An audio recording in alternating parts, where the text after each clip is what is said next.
আসসালামু আলাইকুম ভাই ব্রাদার। গত পরশু গাক্কো শেষ করে গেছিলাম নিহারি খাওয়ার জন্য হিগাশি জুজুতে। তো এখানে যাওয়ার পরে মানে সব বন্ধু বান্ধব গল্প করতে করতে তো কথা উঠছে জাপানে নাকি 1,60,000 ইনকাম করার পরেও টাকা থাকে না। তো সেটা হচ্ছে হিসাব টিসাব করছে ওরা, আমি ভিডিও করে আপলোড করছিলাম। তো এই নিয়ে কী হয়েছে, এই নিয়ে হচ্ছে যারা বোঝে না কিছু আর আড়িদের বলে লিচু, তাদের লেগে গেছে একদম জায়গা মতো লাগছে। কারণ কি তারা হচ্ছে নতুন নতুন জাপানে আসবে, ঠিক আছে? তাদের কাছে মানে জাপান হচ্ছে ধোয়া তুলসী পাতা, স্বাদ ধোয়া তুলসী পাতা। জাপানের থেকে বড় স্বর্গ আর কোথাও নাই তাদের কাছে। মানে কমেন্ট দেখে মনে হয়, হঠাৎ করে দেখি যে ভাই উল্টাপাল্টা হো মাগো, কী অবস্থা! মানে একদমই মানে ধোয়া তুলসী পাতা জাপান।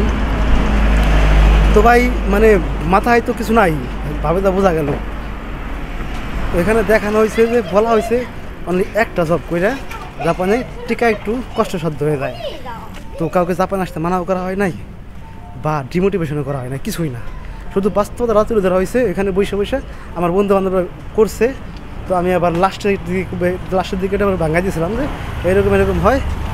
তো সেটা কী করছে উল্টা মুল্টা কী বুঝছাল্লাই জানে ওই যা ভাই আমারে বলতেছে কি জাপানে নাকি ভিক্ষা করি, আর হইতেছে ওরা আসলে নাকি সবাই না একজন কমেন্ট করছে যে ওই আসলে নাকি আমার ভিক্ষা বন্ধ হয়ে যাবে। তো আমার কথা, আমি যদি ভিক্ষা করি তো ওই আসবে কেন? ওকে ভিক্ষা করার জন্য আসবে? আমার ভিক্ষা বন্ধ হবে? আসো ভিক্ষা করার জন্য, ভিক্ষা করো। জাপানে ভিক্ষা দেয় না ভাই, ঠিক আছে? যাই হোক, সমস্যা নাই। তো যেটা বলতেছিলাম যে ওখানে বলা হয়েছিল অনলি তোমার দাঁড়ালে ধরাই নেই ভাই, সিগন্যালে পরে আবার পুলিশ আছে আশেপাশে। ব্যাগ যাইতেছে পইরা, ব্যাগ কিনতে হবে পিছনে। তো ভিডিওতে বলা হয়েছে অনলি একটা জব করলে আপনি 28 ঘন্টা জব করতে পারবেন, ঠিক আছে? তো 28 ঘন্টা জব করলে 1,60,000 ইয়েন ধরা হয়েছে। ওটা অনেক অনেক ধরা হয়েছে। এটা করলে হচ্ছে কি হয়, আপনার টিউশন ফি আগর বাগর যা আছে সব কিছু দিয়ে একটু কষ্টসাধ্য। এই হচ্ছে ভিডিওর মানে মূল টপিক ছিল যে 28 ঘন্টা মানে অনলি একটা জবের টপিক ছিল। এই ব্যাপারটাই হচ্ছে যারা কিছুদিন পরে জাপানে আসবে বা নতুন নতুন জাপান সম্পর্কে মানে থিঙ্কিংয়ের মধ্যে আছে, ওমৈদাস তিরু, ওবই তিরু, কানগাই তিরু, যাই বলেন, জাপানিজ ভাষা শিখাইছিলাম, দেখছেন? যাই বলেন না কেন, তো এরা হচ্ছে মাইন্ড করে বসছে, তাদের অন্তরে লেগে গেছে ব্যাপারটা যে কী রে জাপান সম্পর্কে এরকম কথা বলতেছে, উল্টাপাল্টা কমেন্ট। আচ্ছা যাই হোক, বাদ দেন, আমি আরও ভাঙ্গাই বলি যেহেতু বুঝেন না ব্যাপারটা। তাহলে এখন মূল ব্যাপার হচ্ছে টাকা যদি নাই থাকে, টাকা যদি নাই পাওয়া যায় জাপানে, তাহলে আসতেছে কেন মানুষ? এই প্রতি সেশনে এত বাঙালি আর নেপালিদের কথা তো বাদে দিলাম ভাই, পুরো নেপালিতে জাপানি না। নেপালে কোনো ছেলেপু মানুষ আছে কিনা আমার সন্দেহ, ঠিক আছে? সব জাপানে, তারপরে ভিয়েতনামি, এরপরে আছে বর্তমানে আবার দেখা যায় উজবেকিস্তান। তো যাই হোক, এরা কেন আসে? টাকা যদি নাই পাওয়া যায় তাহলে আসে কেন? আর ওই লাভই কি হুদেই? আসলে মূল ব্যাপারটা হচ্ছে ভাই একটা জব না, মূল ব্যাপারটা হচ্ছে জব মানুষ আরও করে। এই সব কথা তো আর ইউটিউবে এসে এরকম দুমদাম বলা যায় না, জানি, কিন্তু দুমদাম তো বলা যায় না ভাই, এটা তো মানে ইললিগাল। আপনার লিগেলি যেই জবটা সেদিনকে যে ভিডিওটা করছিলাম সেটা ছিল লিগেলি, মানে ওইটা করলে আপনাকে কিছু বলবে না। কিন্তু এখন যেটা বলতেছি সেটা তো ইললিগাল ভাই। মানুষ করে, ঠিক আছে, সবাই করে না এমন কেউ নাই, করে কেউ কম কেউ বেশি। মানুষ 3 লাখও কামায়, 4 লাখও কামায়। স্টুডেন্ট অবস্থায় 3 লাখ 4 লাখ কামান যায় না এরকম কোনো কথা নাই। আপনি কষ্ট করবেন, আপনি কামাবেন, সমস্যা কী? আপনি যতটুকু কষ্ট করবেন ততটুকু কামাবেন। আপনি সপ্তাহে 6 দিনে ধরেন যে 28 ঘন্টা জব করতে পারবেন, আপনি 3 দিনে করেন 28 ঘন্টা জব।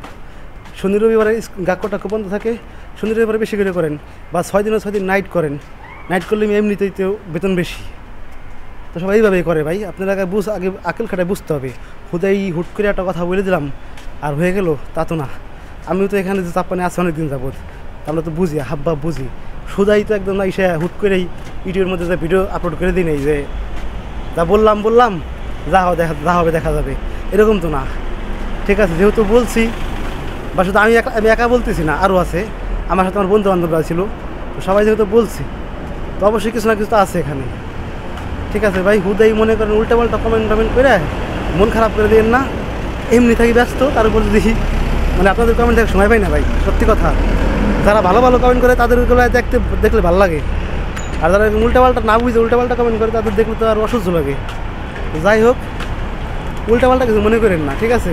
যেসব ভিডিও করি বা বলি ওইসবগুলো বুঝে শুনেই বলি বা জানে দেখেই বলি, না জানলে আমি কেমনে বলবো একটা ব্যাপারে।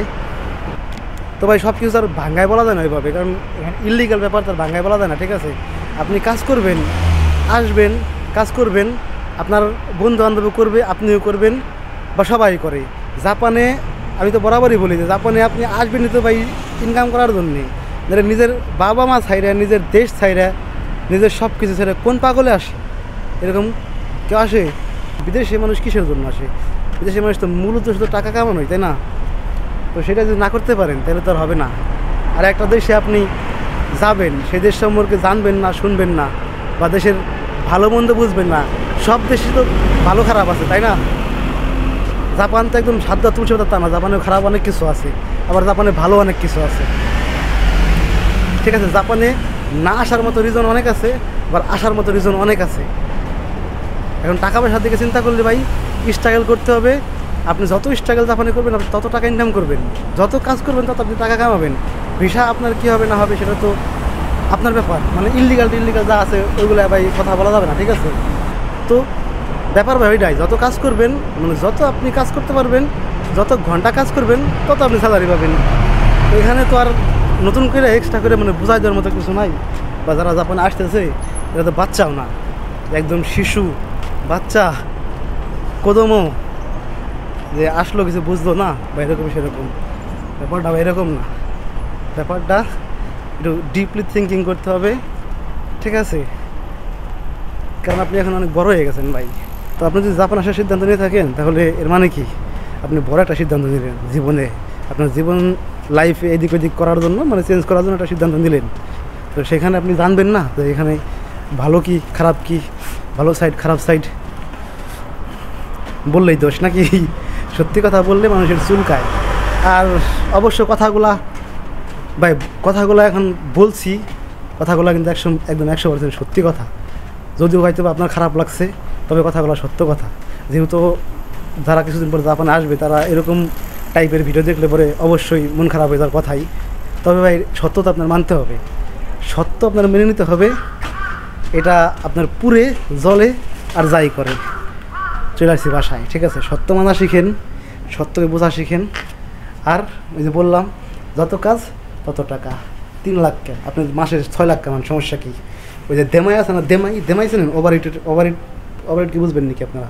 বাংলাদেশে কী আছে, ফুডপান্ডা আছে না, ওরকম টাইপের অনেক কিছু আছে জাপানে। ওগুলা উজবেকিস্তানরা চালায়, ঠিক আছে? আমার বন্ধু মাসে 5 লাখ কামাই, কি বিশ্বাস করবেন না? আইসা দেখেন 5 লাখ ইনকাম করে মাসে। তো ভাই হো আছে, রাস্তা আছে, কিন্তু এখন আপনার জিনিস, আপনার নিজের ব্যক্তিগত ব্যাপার, আপনার নিজের মানে এরকম নিতে হবে, আপনার নিজের করে নিতে হবে, কেউ আপনার মুখে তুলে দেবে না, ঠিক আছে? তবে ইললিগেল কথা অত বেশি বলা যায় না, ইললিগেল কথা বুঝে নিতে হবে। যাই হোক, আর এতই যদি কষ্ট হইতো তাহলে মানুষ আসতো না, ঠিক আছে? এখন 28 ঘন্টা যদি আপনি হিসাব করে আসেন তাহলে আপনার কষ্ট হবে। এটা আমি আজকে বলতেছি, আবার 10 দিন পর আবারও বলবো। সো ফিউজ খেতে তো আসেন, দেখেন চেয়ার টেবিল কেনার জন্য কী কী আসছে, সেলাই কেনার জন্য। যাই হোক, তো ভাই ভালো থাকেন, সুস্থ থাকেন, বাই বাই, আসসালামু আলাইকুম।